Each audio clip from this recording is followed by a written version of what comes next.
Alright everyone, welcome back to another national dish here. Today's national dish is Poulet Yassa from Guinea. You read it in the thumbnail, you know what's going on here. The ingredients that you're going to need are chicken parts. I've got some drumsticks here. It's either drumsticks or thighs. Try and use dark meat only for this one. You're going to need onions. Recipe calls for 4. These onions are massive though, so I'm just going to use 3 white onions. Garlic, you're going to need about 6 cloves, should be right around 1 bulb. Parsley, probably half this much. This is a lot of parsley. This is a really big bushel. Also, some of it's turning. So just grab the good parts of the parsley. 2 bay leaves, 2 Maggi cubes. You're gonna need some green olives, preferably unstuffed. My store didn't have any unstuffed. Black pepper, ginger, smoked paprika, a Scotch bonnet pepper, once again subbing out for the Scotch bonnet sauce, some Dijon mustard, apple cider vinegar, peanut oil, lemon juice, and lime juice. Let's begin. First of all, let's get rid of some of this bad parsley. That's what I get for leaving it in my fridge for like over a week now. And we're gonna take some of the good parsley out. I'm gonna say maybe that much and save it for garnish. Now, parsley stem is fine, but we don't want a ton of it. We want mostly leaf. So I'm just gonna go ahead and bam, just like that, pull off most of the stems. Like I said, a little bit of stem is all good. These 2 extra long ones, probably gonna toss them. Then we're just gonna dice them on up.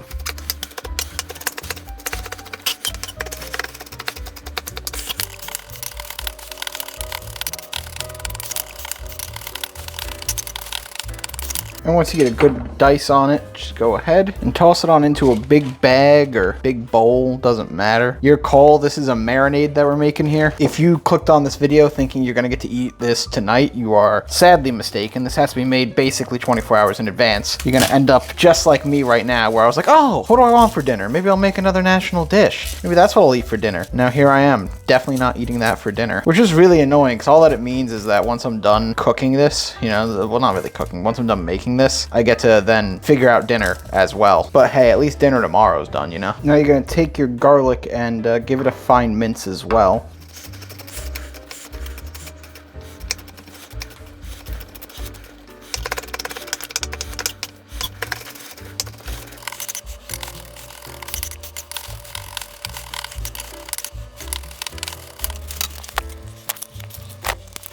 All right, once you got a good mince on your garlic, into the bag with it. This is the worst possible way to do this. My left hand is useless. Next thing to go in the bag is 2 bay leaves. How will a bay leaf give any flavor uncooked? Couldn't tell you. Next step, we need 2 chicken Maggi cubes. You don't want to break these apart, at least a little bit. They should disintegrate once all the liquids are in here, but just help them along. You're gonna want to wash your hands immediately after this because it will dye your fingers yellow if you don't get it off quickly. I wasn't quick enough, my fingers are slightly yellow. It is what it is. 1 teaspoon of black pepper, 1 teaspoon of ginger powder, and 1 tablespoon of smoked paprika into the bowl. Okay, so some of you might be looking at this bowl that was once just spices and be thinking, why is there a bunch of liquid and stuff in there now? My camera overheated, it stopped recording, and I don't have enough lime juice to make this again, so here's a reenactment of what I just did. Okay, so we have our spices in a bowl here. The next step is 2 tablespoons of Dijon mustard. Make sure to shake it up beforehand, and then simply about 2 tablespoons worth go in there. A 1/4 cup of lime juice, a 1/4 cup of lemon juice, and a 1/4 cup of apple cider vinegar go into the bowl. It's crazy, I just changed color like that. All right, now we need a 1/4 cup of peanut oil and that whole diced Scotch bonnet pepper, which I'm subbing out for just a whole lot of minced Scotch bonnet paste or Scotch bonnet sauce, whatever this was. We went through this before. And now whisk this together. And once you got this relatively mixed up, go ahead and put it to the side. And let's work on dicing up these onions. I swear, ever since that one video that I filmed where I tear gassed myself with onion juice, my eyes have been significantly more susceptible to burning from messing with onions. I mean, they're burning right now, and I'm just peeling them. We are going to be cutting these into half moons, so just simply in the end, we're just gonna hit like that. Boom. Get it on into the bag. Everything inevitably is going into the bag. You know, this still might be too much onion using 3 of these. Let's find out. Let's get the chicken drumsticks in there, just to be sure, because, you know, this is kind of the main protein of the dish. Oh, yeah. Yeah, that's a problem. This don't fit all in the bag. Looks like I'm using 1.5 onions, because that's all it's going to fit in there. Maybe I'll put these onions aside and just cook them with it tomorrow. Marinade goes into the bag as well. Go ahead and close it on up. And you're just gonna do this for,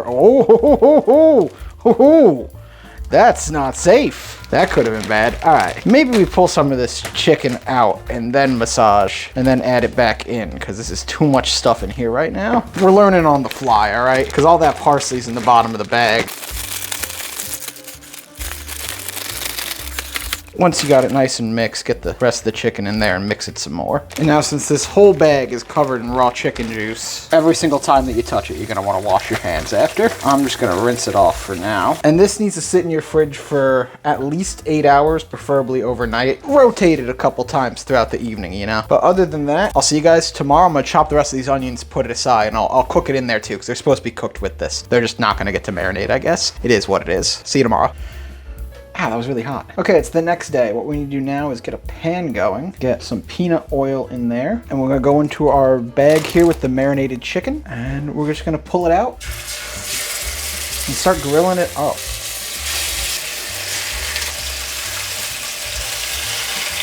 Now, you can do this in shifts if your pan isn't big enough, like mine isn't. That's totally fine. You're just gonna grill them for about 5 minutes, I would say, 4 to 5 minutes on each side, flipping them over and then pulling them off. Okay, when the meat is done, it should easily release from the bottom, like that piece there. And we're just gonna give them a quick flip.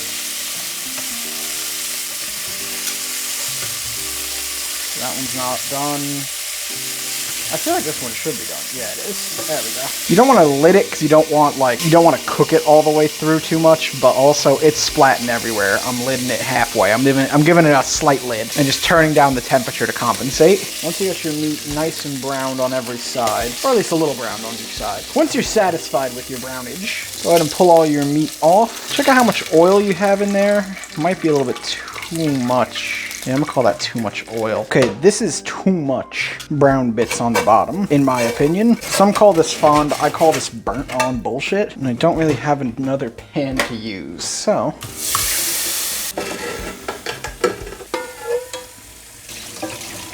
A little bit of fond is fine. A lot, it's gonna overpower everything. So what we gotta do now, keep the heat going, and grab all of your onion, the onion that you saved from yesterday, along with all the onion in this sack. Now, you don't want the juice, you just want the onion. How do you achieve that? It's a very good question. I guess with great patience and shaking, a little bit of squeezing. I mean, some juice is fine because, like, the juice is gonna go in there eventually. It's just the liquid's gonna hinder the caramelization process. Also, if you leave some onion behind, that's fine too. I'm gonna say what I got is what I got there. Remember to wash your hands after touching that, because that was just raw chicken sitting in there for a while. And your wrists, you were wrist deep in there. And we're just trying to cook this down until it's nice and caramelized. Also, since there probably wasn't enough salt, I mean, I added in those 2 Maggi cubes yesterday, but this probably needed more salt in general. We're just gonna salt it up now. There you go, throw some on your chicken that's sitting over here too. Why not? I mean, it's going back in this, so. Also keep scraping the bottom because you wanna get all the fond off. I know I got rid of a lot of the fond, but that was because there was just too much. The onion juice that's gonna release from these onions should be enough liquid to scrape the bottom with. All right. And once your onions have been browned and cooked down a bit, give a good scrape to the bottom. And we're gonna go ahead and add our chicken back in. And you're gonna want to do your best to get the chicken covered with the onions. And you might be thinking there's too much chicken, and that might be the case for you, as it is for me. But we're gonna figure it out. We're gonna keep on squishing it in there until it is all in. There we go. Now take the rest of that marinating juice that you have from before, pour it right on in on top. Since this is pretty thick, you might end up needing a bit more liquid in here. For that, you can use water or some chicken stock, your call. Now we're just gonna take this, put a lid on it, and let it braise for the next 10 minutes, 15 minutes or so. All right, after 10 minutes, check on it. This actually looks like it's pretty much done. I'm gonna turn down the heat here because there is one more step, and that is throwing in just a bunch of green olives. Now, you want the ones without pimento peppers, but that's what the store had. So that's what we're using today. Give everything a little jiggle here. Yeah, let's throw in one more fistful of olives, why not? What else am I using them for? And let that simmer for like another 3 minutes, and then we're good to go. And after 3 minutes, it is done. And this is how it looks, all nice and plated up, all pretty, but I'm not gonna be eating this. I have a friend coming over, and I'm going to give them the pretty plate. I'll make my own not so pretty plate in a second, but for now, I'm eating it out of the pan.